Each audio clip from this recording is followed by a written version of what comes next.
not remain in publication or labs. It should become tools, technologies, and knowledge that help farmers thrive in the face of uncertainty. And Sonali's work does exactly that. It helps connect the global to the local, to create the glocal, the models to the livelihoods, the projections to the policies. In today's conversations, therefore, we will explore how climate change can guide more resilient agriculture, what it means to collaborate across disciplines, and how we can prepare for a future that is both sustainable and equitable. Sonali's research has contributed to international reports, including the Intergovernmental Panel on Climate Change, or the IPCC, and she has been a strong advocate for ensuring the voices of women, smallholders, and underrepresented regions are part of the climate dialogue. It is, of course, no coincidence that we have her with us today in the slipstream of the COP conclusions. As we face a rapidly changing planet, her insights will therefore remind us that climate action is not only about reducing emissions, it is about transforming how we grow food, how we share knowledge, and how we build systems that can adapt and endure. So, Sonali, thank you once again for joining us today. It is a real pleasure to have you here with us, and I'm excited to learn from your journey, your science, your vision, your view for a better future. Let's simply begin the dialogue.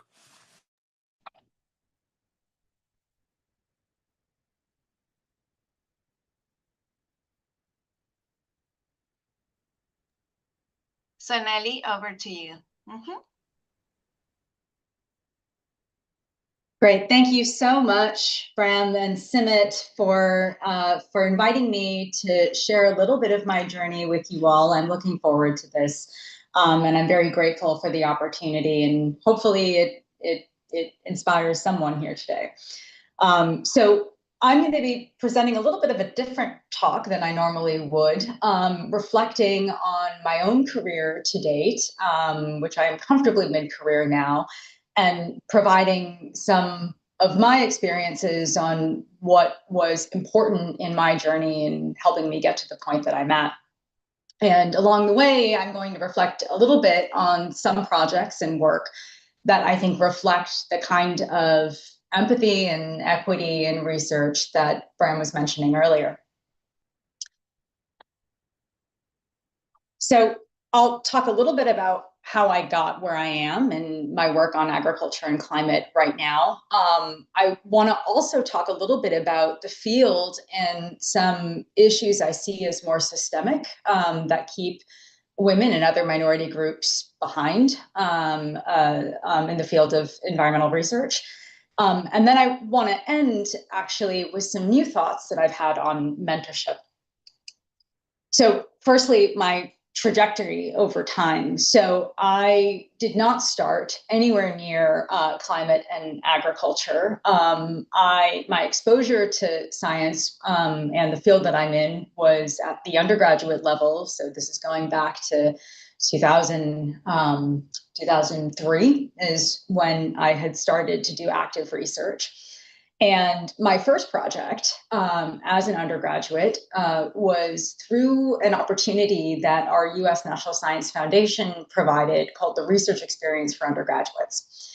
And my project, I had applied to this program and was able to work with a very important scholar and important institution called the Carnegie Institution, where they were actually identifying the first planets orbiting other stars, so exoplanets.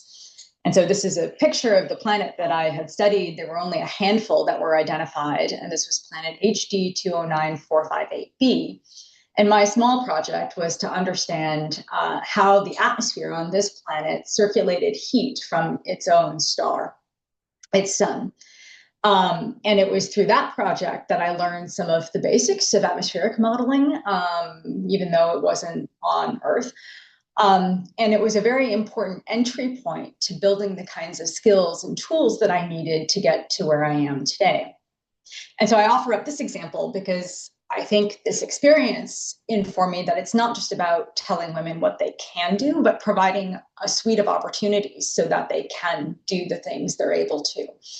And so I invite the audience here to consider, and Simit potentially too, what programs are advertised in particular to women and what supports are there in order for them to take advantage of these programs, and how can we enable that at very early stages of career.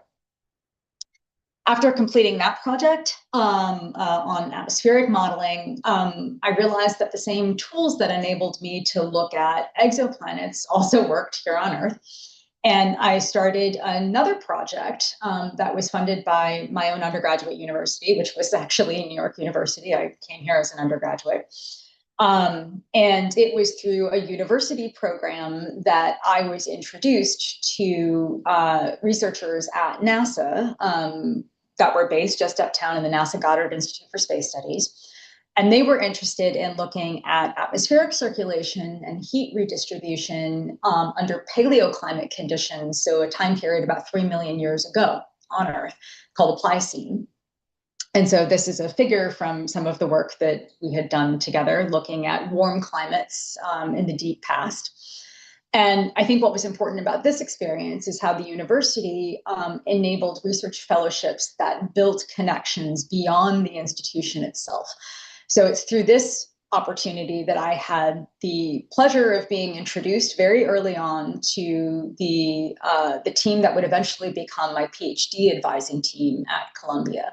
And so network building and providing opportunities to do work, conduct work, and think through what a network should look like, particularly one that is healthy and a fulfilling culture of mentorship, is important. And it's these networks and the mentorship that accompanies them that should push students while also supporting, defending, and creating unique spaces that are unique to them. And this carried through because I was looking at this time period about 3 million years ago and trying to understand how warm climates impact atmospheric circulation. And I decided that my area of focus in this work would be the South Asian summer monsoon system, which impacts pretty much most of the land area and ocean across the Indian Ocean region. And so I didn't know anything about agriculture, but I had become versed in using atmospheric science and climate modeling tools to understand how warm climate conditions impact the summer monsoon. And I became very interested in making the switch between paleoclimate, so deep time in the past, to future climate, given what I understood about how warm climates impacted the monsoon. So I got very interested in future climate impacts because of anthropogenic warming. This was a little bit challenging during my dissertation because where I was at my university at the time, they preferred that you chose a topic and stuck with it. And they didn't really like students jumping around from past climate, paleoclimate, to future climate. And so I encountered a little bit of resistance from my committee in order to do that. But my PhD advisors, who I had met many years prior as an undergraduate, became very important advocates for my research. And they enabled me to recompose my committee, my advising committee, a couple of times in order to get some researchers that would support me in making the jump between past and future climates. And so that was very important to have not just opportunities for myself, but advocates that supported the way that I wanted to do my research. The other thing that I'll say about my graduate career is that I had mentors that were very supportive of my own extracurricular and personal activities. And at the time that I was going through graduate school, I was also managing farmers markets in New York City. So that's a picture of me, and I look nothing like that anymore, but with one of the farmers. And I did that for about 4 years, completely on the side. It was purely extracurricular. I also have a family in India that is extensively involved in farming across multiple cropping systems and regions in India. This is a picture of one of my favorite uncles in the south of India, in the Nilgiri Hills. And so I had these very personal ties to farming and agriculture that I hadn't really been exploring in my professional career. And I wanted a way to bring those two things together. So this was it was these personal interactions actually that set me on the road to agricultural research. And had I not had these, I probably wouldn't have been here today. So I think it's important to allow the personal and the professional to mix to some extent. We're often told that it's important to separate personal life and work life balance. But for me, it was the mixing of the personal and the professional that really enabled me to decide where I wanted to take my career. And so that brings me to where I am today. I had blended this experience working with the summer monsoon and looking at future climate change with this very personal interest in agriculture. And at the time that I was finishing up my graduate degree with these two different experiences, the Agricultural Model Intercomparison and Improvement Program was launched, founded by Cynthia Rosenzweig, a World Food Prize winner, and several others. And while I didn't know that much about agriculture in a professional sense, I did know something about the monsoon. And the first areas that we were tasked with working, we were tasked with understanding the impact of climate change on agriculture and food production, and also assessing adaptation options in a multi-model, in a multi-model approach across Africa and South Asia. And I was brought in to help lead the climate team and to help downscale projections of climate change for use in agricultural models across these contexts. And that allowed me to start to get into professionalizing my agricultural interests, working with crop models, talking to agronomists, talking to crop scientists, talking to water managers, and to understand how the climate information would be used and what would be most useful. And so I served as the climate co-lead for AgMIP for about 10 years. I'm currently co-leading a project on combined mitigation and adaptation co-benefits, starting with rice systems across South Asia, Southeast Asia, and Latin America. I also use climate models to understand nature-based solutions for climate, so looking at soil carbon sequestration, but also reforestation and afforestation as a tool for climate mitigation adaptation. And I also have an interest in how science is done. So not just doing the science itself, but reflecting on the processes of science that either help or hinder involving underserved and minority populations. As Brian mentioned, I also helped to build a new department here at New York University, Environmental Studies, which was founded in 2014. And we just launched our first PhD program this year. So we're very proud of a brand new interdisciplinary space for research. And so I wanted to take just a minute, observing time here, to talk about my reflections in women in agricultural research. So looking at women scientists and opportunities for women scientists. AgMIP, I think we're very proud to say, has had many women PIs over the decade or so that we've been working. We originally had 10 projects across Africa and South Asia. 4 of those regional projects were led by female women principal investigators, PIs. Cynthia Rosenzweig is one of the overall PIs for AgMIP, and having myself as a co-lead and a few of our other initiatives, we have climate, crop, economic, stakeholder engagement, and several other working groups in AgMIP. Many of those have been led or are currently being led by women. So I think there was a very important precedent that AgMIP has set, in addition to many other programs, of enabling and empowering women leadership to run international, very complex projects for long time periods. And I think I myself met many very important mentors during this process. It was a very early stage of my career, and it was important for me to see that kind of representation. I think the representation of women in agricultural research is also critical because of the perspective they bring from an otherwise marginalized community in the field. In other words, you need representation of those who are highly impacted in the actual research sphere itself. What you're seeing down below is a recent article just yesterday that came out in the New York Times that was reflecting on heat extremes in South Asia, but this is true in many different contexts. And this article in particular focused on the unique challenges that women might face given the kinds of labor, given the kinds of tasks that they typically take on, both in agriculture and elsewhere. And so it's important to have those perspectives represented in how the research actually gets done as well. There are also other important gender dimensions we're working on or trying to conceptualize in AgMet. This has not been an area that we have been able to explicitly model in a way that has been systematic across our projects, but we realize how important it is. So as an example, we are currently conducting work on mitigation and adaptation co-benefits in rice systems, looking at alternate wetting and drying and the system of rice intensification. And we're using climate, crop, and economic models to explore this. And what you're seeing on the plots on the left-hand side, I'm not going to go into much detail, but in general, what we find is that making the switch from conventional flooding to alternative water management can increase net farm returns and actually serve mitigation goals by reducing methane emissions from rice and increasing water use efficiency across the board. And so these management strategies do seem to convey important adaptation and mitigation benefits. So then the question becomes, why don't people adopt them? And of course, the reasons for that are very complex, but we understand labor and the role of women in the kinds of labor that are done, particularly with respect to weeding and other management in the rice paddy.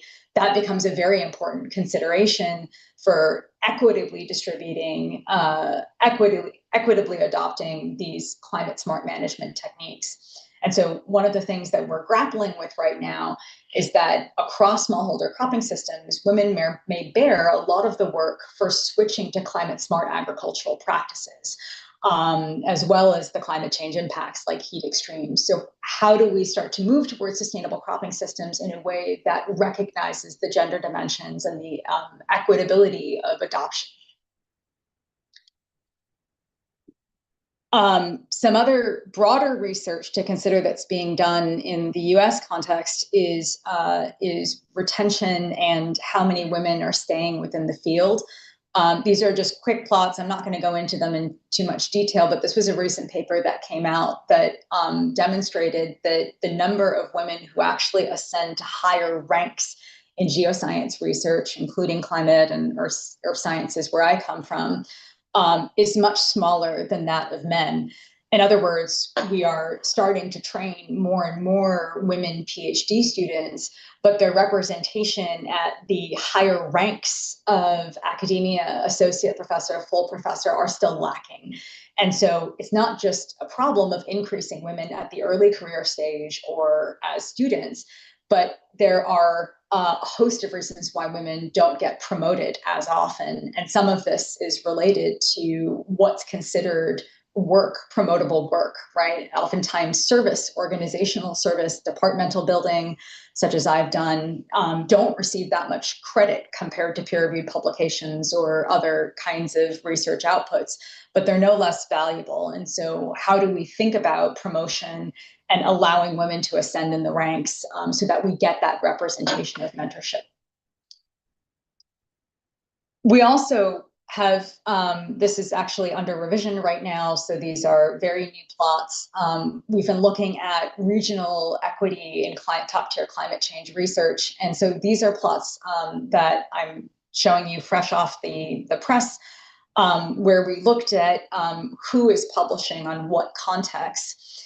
And the map on the left is just showing you that some of the most vulnerable regions to climate change across the globe actually have much fewer publications. You can see this in the light blue, compared to regions that are less vulnerable, but dominating the publication space for top-tier journals. So these are journals like Nature and Science and Nature Climate Change and Proceedings of the National Academies. These big journals are dominated by research that focus on the least vulnerable contexts. In addition, what we're finding is that the authors, or rather the institutions that are publishing these papers, so where the authors are affiliated, are largely Annex 1 wealthier countries, global north countries, and Western countries. So most of the authors that are publishing on these contexts in the top journals in the world are actually coming from the least vulnerable places.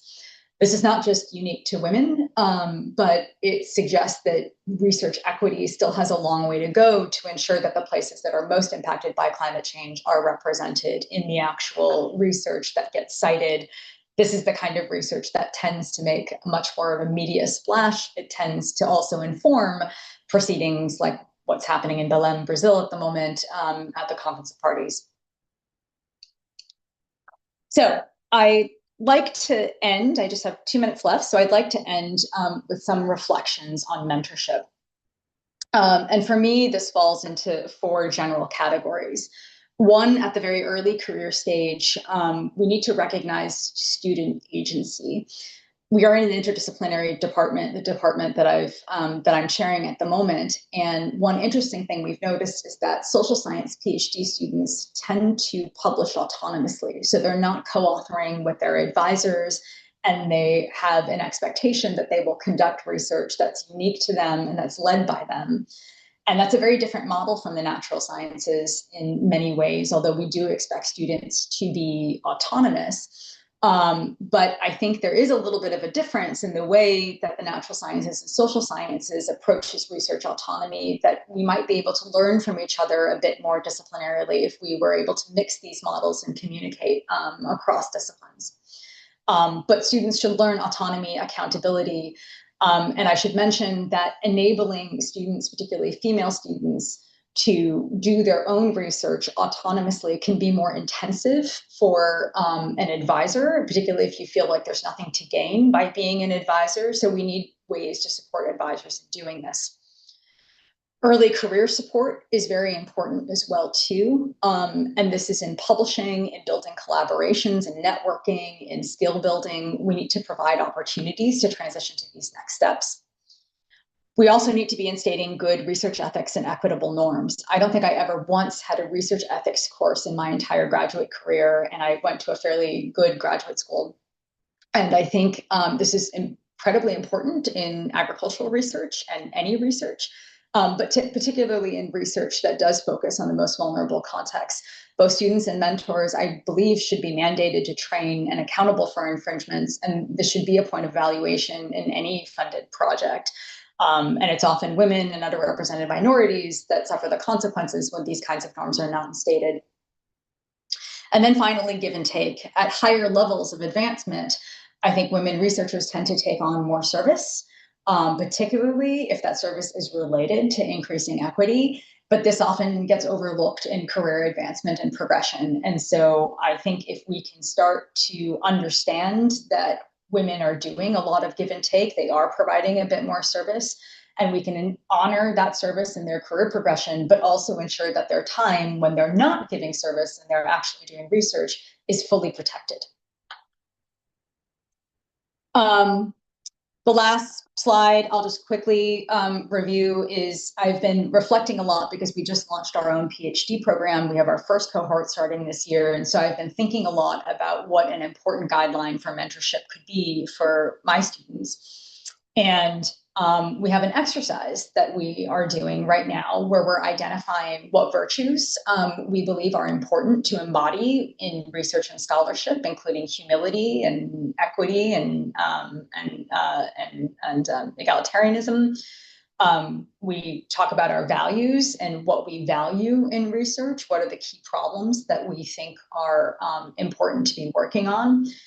We also identify the premises, the assumptions or data, the empirical truths that we hold to when we go about formulating research questions. And we are very careful to ensure that these are subject to interrogation. Sometimes we frame our research questions around premises that might be a little shaky to begin with. And that's an important component of just building yourself as a scholar. And then once you do all these 3 things, we then move into key research questions and identifying what those approaches should be. And the reason that we do this is because there is no such thing as objective research, and particularly in agriculture, we're always approaching this from a place of values. And it's important to recognize where those values come from in order to be open-minded, but also equitable in our approach. So I know I've gone a little bit over time, so I'll just say thank you very much for the opportunity to share some of those reflections with you, and I'm happy to move into discussion.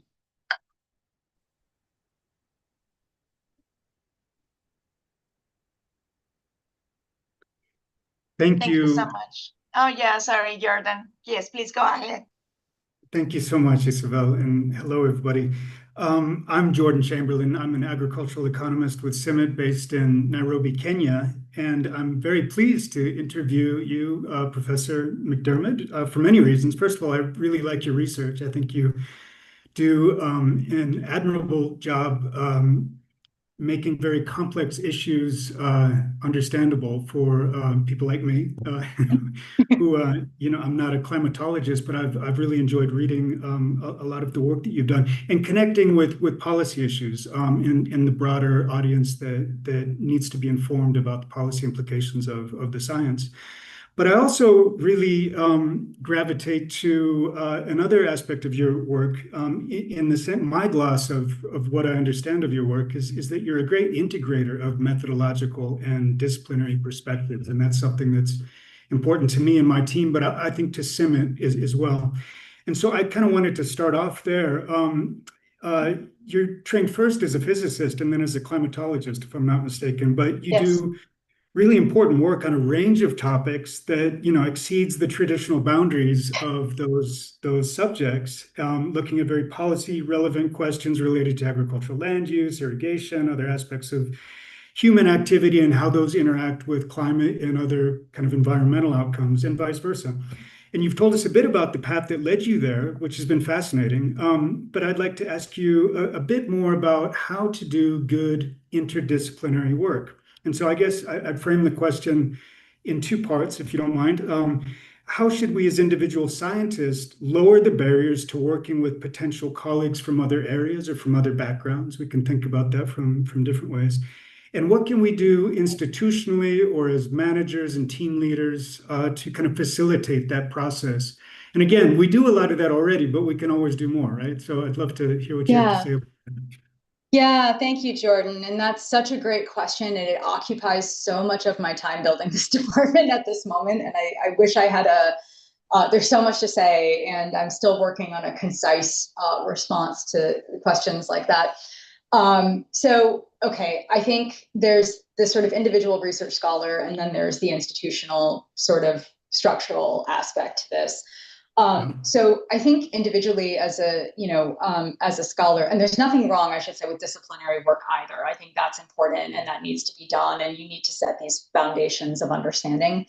I think interdisciplinary work, I think it's important to have access to the kinds of materials, references, reading groups, time even to absorb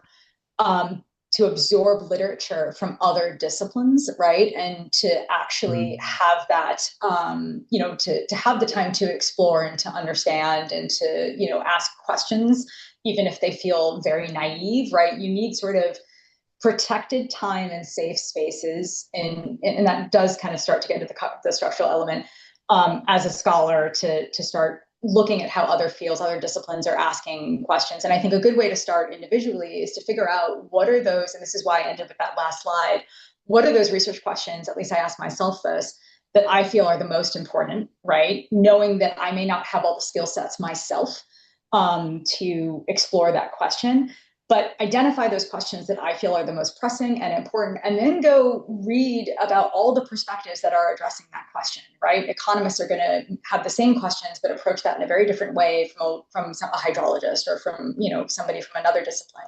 So find the research questions and then start to read across all the dimensions to address that question, right? And then you're not suddenly bounded by the discipline, you're bounded by the question, right? And that can take many different forms.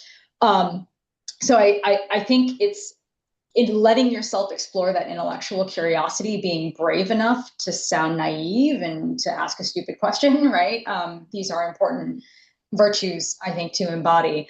At the structural level, which is where I'm spending most of my time thinking, there are curricular aspects and then sort of, let's call them faculty progression aspects, right? So we're trying to figure out, how do you rigorously convey an interdisciplinary education for at the undergraduate level and now at the PhD level that doesn't get into the breadth versus depth tension, right? And for us, that actually starts to anchor less in topics and more in methods. So the things that we try to harmonize across to say everybody has to take a 2-semester or multi-semester methods courses where you're exploring methods from a whole bunch of disciplines.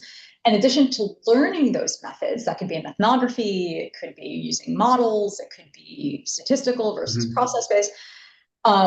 You want to also embed a pedagogical component in how those methods were developed, right? What are the premises driving those methods? What are the basic assumptions? Like, where did these approaches come from? So there's a bit of a philosophical reflection on how those methods arise. And I think when you approach it that way, rather than here are the topics or the content, right? It gives everybody an understanding of how research gets done. And that to me is almost as important as what research is being done. And then so that's the curricular element. And then at the sort of university or organizational structural element, interdisciplinary research just takes more time. It takes so much time. With AgMyth, right, that was the first time that we were doing multi-model comparisons linking climate, crop, and economics. And we had, that core funding for about 10 years across the regional sites that I had mentioned. And, it's extended a little bit longer than that. It took us, I think, the first 5 years to just develop a common language, right? The way you use risk as an economist could be very different from the way that I'm looking at vulnerability or risk from a climate perspective. And so these things have to be, there's no shortcut for having those discussions.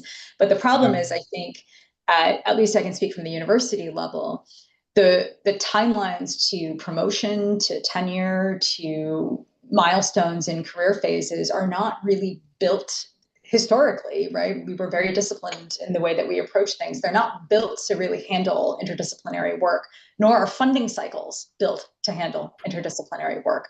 We were lucky that we were able to squeeze by with 10 years to actually do this. And that's what it took. And, we're still not done. So I think, structurally enabling that, building that into funding cycles, building that into promotion and tenure review, building that into the way that we assess progress it's critical. And there's not much appetite for that, even though everyone wants it.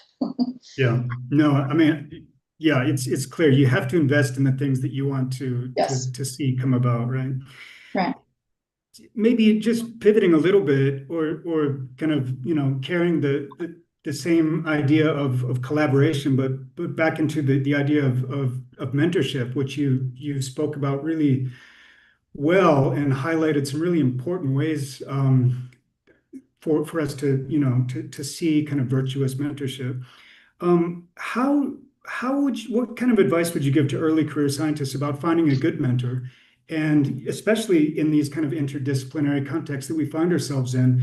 And is there kind of value in having multiple mentors, maybe in different aspects of the work that you do, possibly even beyond your home institution?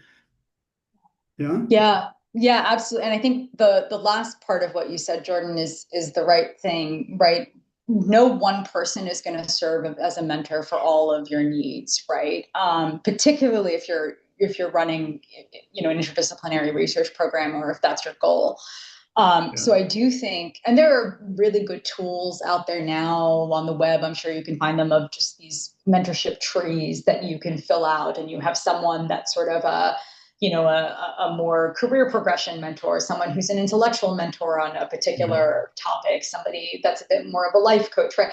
So I think these are all really important. And I think it is important to think about mentorship as a network and a team versus one individual. And this is something that I think is important to the individual scholar in development, but again, also something that structurally organizations could help support.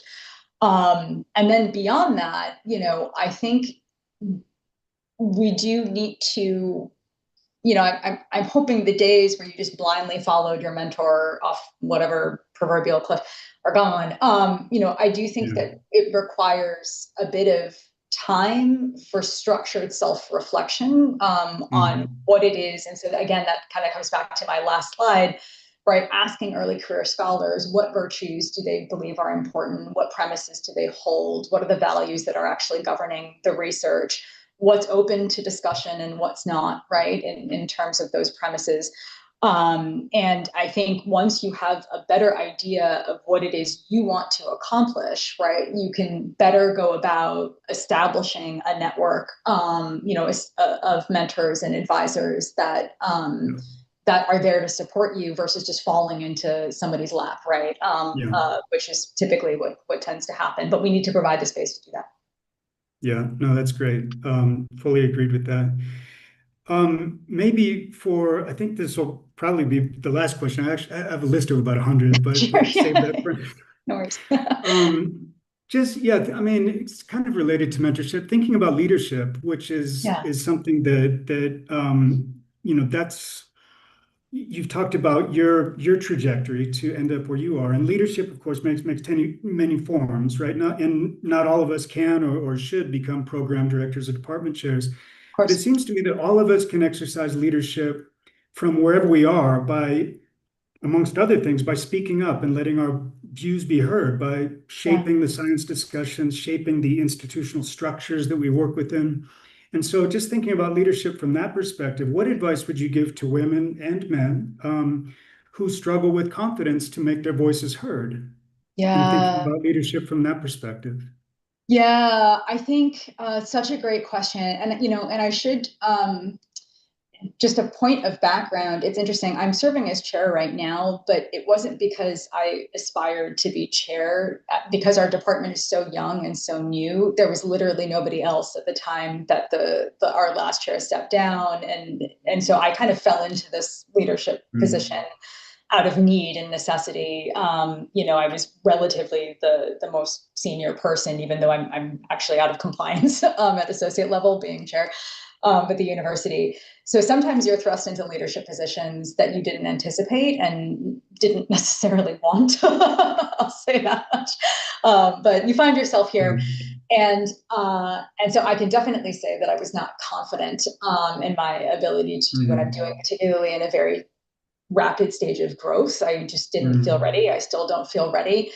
And so the advice I have to give is just more experience. I don't know if it's the right advice, but I think for me, what became important was to really think about what is it about this department? What is it about what I'm doing that I feel the most strongly about, that I feel the most anchored in, that I feel the mission, like what about this mission is the most important thing to me? And then approach my leadership with that orientation. So I know that my building the Ph.D. program and my students are going to be very important, and making sure they have a good curriculum is very important. I want to make sure that interdisciplinary across our colleagues and, our ability to talk to each other is foregrounded and we collaborate. Those are the two things that I really valued in this department, given my role in it. And those are the two things I was not going to compromise on at any level. And that sort of guides the decision-making at that point. And there's never an easy thing. I think in leadership, you're always confronted with really difficult decisions, and decisions you don't want to have to make, or things you don't want to have to do. But I think if you can be grounded that this decision is the best for this particular outcome that I'm seeking, right? And that comes from a place of authenticity, and you're going to make mistakes. I've made a ton of mistakes, but I don't think that anything was, I think I always seek to kind of come back to that anchor. And so I think as a leadership, from a leadership perspective now, that has served me decently. So probably not the most fulfilling answer, but at least what I'm going. It's a fantastic answer. I think that's fantastic. And that's what we have to do as scientists as well. I mean, you have to speak from a place of authenticity and call it as you see it, and give it your best read of the situation. And that's another form of leadership, I think. So it's wonderful. Yeah, the best we can do, at least, as far as I can say. Thank you. That's fantastic. I think I'm out of time, so I'll turn it back over to, not sure who I turn it over to at this point, but thank you very much. It's been wonderful to talk to you. Thank you, Jordan. Thank you so much, Jordan, for having this inspiring, interesting conversation with Sonali McDermid. We invite the audience to participate in the upcoming Q&A, open Q&A session be ready to raise your hand, open your micro and your camera. Also, you are invited to submit questions via Slido for our distinguished speaker of today. So I would like to see if we have any question, any raised hand right now. So it looks like, okay. Okay, so we are going to read the first question that we have received to the, in the Slido tool. So can you address funding to support mentoring for women in science, both for the academic and the student? Thank you. Addressed funding, yes. So I think, yeah, I think there's multiple elements to funding, right? And I perhaps this can be broken out over career stage. I think I really benefited from programmatic support that targeted early career scholars. So as I mentioned, our National Science Foundation Research Experience for Undergraduate program. My university had small undergraduate research funds and grants that I took advantage of as well too.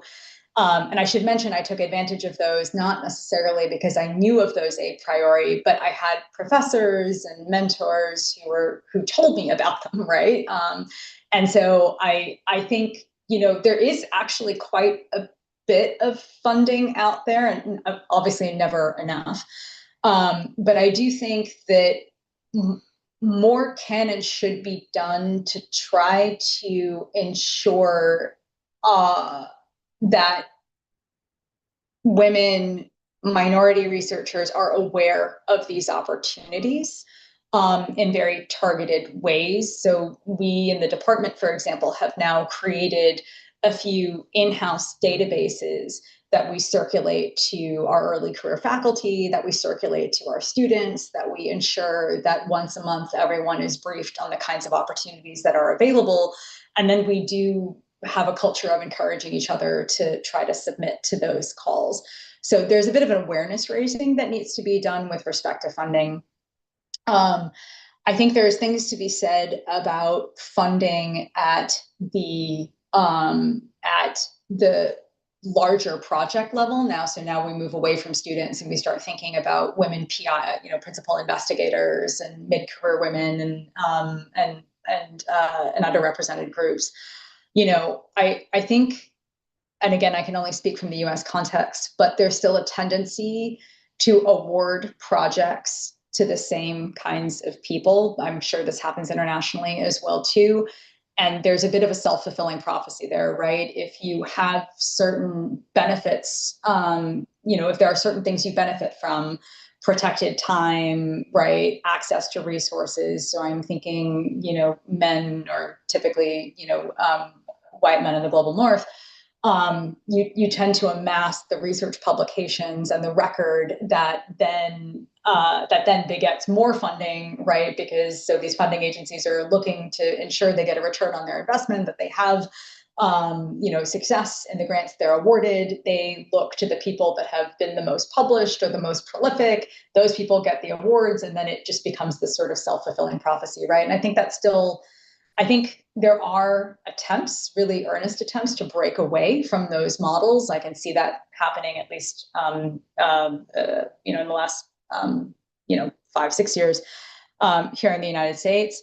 And I think more of that could be done to ensure that you're diversifying across your PIs and using a diversity of metrics for success in order to assess the impact of work. So I think the way that we evaluate applications for funding, the way that we think about the structures of funding could probably benefit from more scrutiny and probably benefit from more, you know, more, you know, potentially some reform in order to make sure that you're supporting a more diverse group of people. Thank you so much. Here there is one question about what kind of support do you cultivate for yourself to keep your enthusiasm high? Do you have networks you tap into, or hobbies you pursue, or other sources of inspiration? Yeah, I think that's great. So, and this is a very personal response.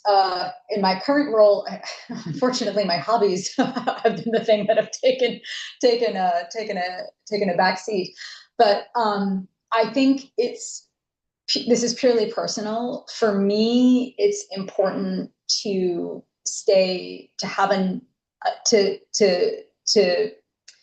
not treat work as completely separate from my personal space. There are many reasons why you would want to do that, right? You can become stressed, you can become overwhelmed, and I completely appreciate that. For me, however, I'm close friends with a lot of my coworkers are not just workers at work and they stay at work, right? They are a group of friends. We do tend to be with each other socially outside of the work context. And I think that's been really important because it's provided a way to talk about some of the same topics we talk about at work, but in a different context, in a context that's a little less stressed or a little less, there's less expectation. And I think cultivating those kinds of relationships to be reflecting on the same work in different ways across your life are really important. This is also true in terms of reading. I tend to, I do like to read a lot. And so what I try to do are read books on the topics that I'm interested in from a variety of different perspectives. And these are academic books. These are kind of more popular books.